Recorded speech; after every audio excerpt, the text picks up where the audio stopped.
نن هغه ورځ ده چې ستا مشوره قابل احترام ده او د مسلمانانو امیر درڅه غواړي چې موږ ته مشورې راکړي. نن هغه ورځ ده چې ستا توصیه قابل احترام ده. هر مجاهد ده، هر مسلم چې تاسو توصیه کوي هغه یې پر ځان باندې قابل عمل بولي او د ځان د خیر او د فلاح ذریعه یې بولي. قدرمنو،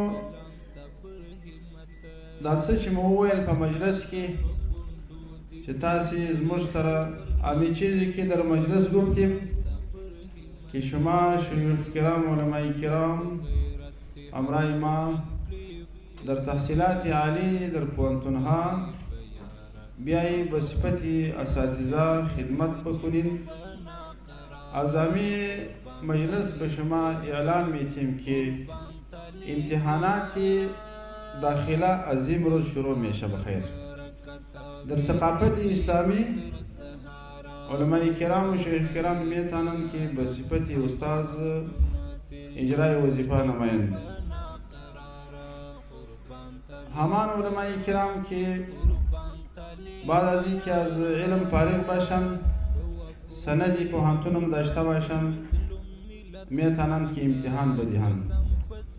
همان شیخ کرام که فعلا شیخ الحدیث باشن بدون از اینکه اسنادی پوهنتون داشته باشن میتونن که در همینجا مسئولیت بگیرن.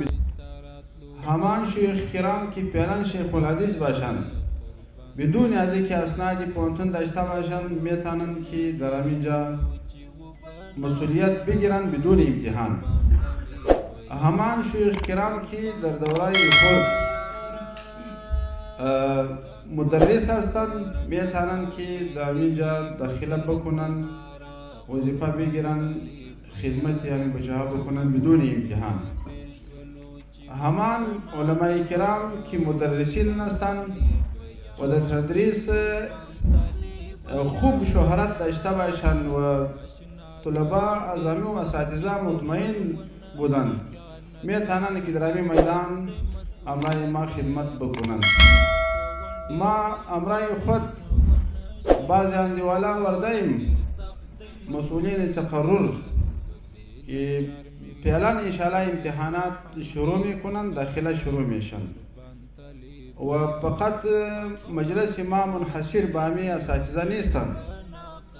در همین جامعه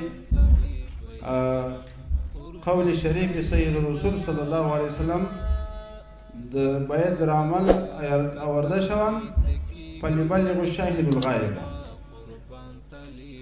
دیگه علماء کرامی که در پشت سر ما و شما هستند به اونا این پیام ما رسیده شوند.